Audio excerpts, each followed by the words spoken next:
மாற்றுத்திறனாளி ஒருத்தர் பார்த்தீங்கன்னா முதலமைச்சரை சந்திக்கும் போது ஒரு கோப்பையை வச்சு ஃபோட்டோ எடுத்திருப்பாரு.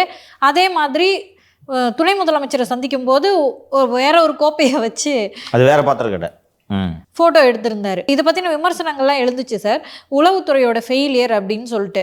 ஸோ அந்த ஃபோட்டோக்கள்லாம் இன்னும் சோஷியல் மீடியாவில் இருக்குது. பட் அதெல்லாம் நீக்கணும் அப்படின்னு சொல்லிட்டு அவங்களுக்கு இன்ஸ்ட்ரக்ஷன் போயிட்டு இருக்குன்னு சொல்கிறாங்க சார். இப்போது இந்த எக்ஸ் நிறுவனம் எப்படின்னா, இப்போது உன்னோட ஹேண்டில் இருக்குது, இந்த ஹேண்டில் நீ ஒரு விஷயம் போட்டிருக்கிற. ஸோ காவல்துறை ஒரு விஷயம் அப்ஜெக்ஷனபிளாக இருந்துச்சுன்னா எக்ஸ் நிறுவனத்திற்கு they'll send மெயில், இந்த போஸ்ட்லாம் அப்ஜெக்ஷனபிள் நீக்குங்கன்ட்டு.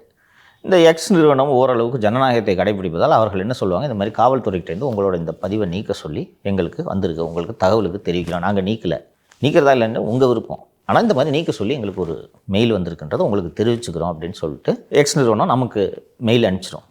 இது போல் தந்தையும் மகனும் மோசடி பெறுவிடம் அந்த கப்பு கொடுத்து இந்த பரிசு வாங்குகிற அந்த புகைப்படங்களை யார் யாரெல்லாம் எக்ஸ் தளத்தில் பதிவிட்டிருக்கிறார்களோ அவர்கள் அத்தனை பேருக்கும் சென்னை மாநகர காவல்துறை அதை நீக்க வேண்டும் என்று எக்ஸ் தளத்தை அட்ரஸ் பண்ணியிருக்காங்க. இது எவ்வளோ பெரிய அயோக்கியத்தனம்! அது என்ன தேசத்தின் பாதுகாப்புக்கு ஆபத்தா, கலவரத்தை தூண்டுற மாதிரி இருக்கா? அப்படி இல்லாட்டி ஏஐயா இருந்தா கூட அது தட் இஸ் ஃபைன், உண்மையான போட்டோ தானே சார். ஏன் போடக்கூடாது? என்ன தப்பு? உங்கள் லட்சணம் சந்தி சிரிக்குது, அதுக்கு என்ன பண்ண முடியும்? ராஜாவை மிஞ்சிய ராஜ விசுவாசம் என்று சொல்வார்கள், அது மாதிரி எந்த அளவுக்கு இவங்க கூடுதலாக செயல்படுறாங்க பார்த்தியா? இவங்க கையிலலாம் அதிகாரம் கிடைச்சோன்னா எந்த எல்லைக்கு போகிறாங்க தெரியுதா? இல்லை சார், இன்றைக்கி இவ்வளோ பண்ணுறாங்க, நாளைக்கு ஆட்சி மாற்றம் வந்தால் என்ன சார் பண்ண போகிறாங்க? இப்படியே போய் சரண்டர் ஆவாங்கப்பா, இப்படியே போய் சரண்டர் ஆவாங்க.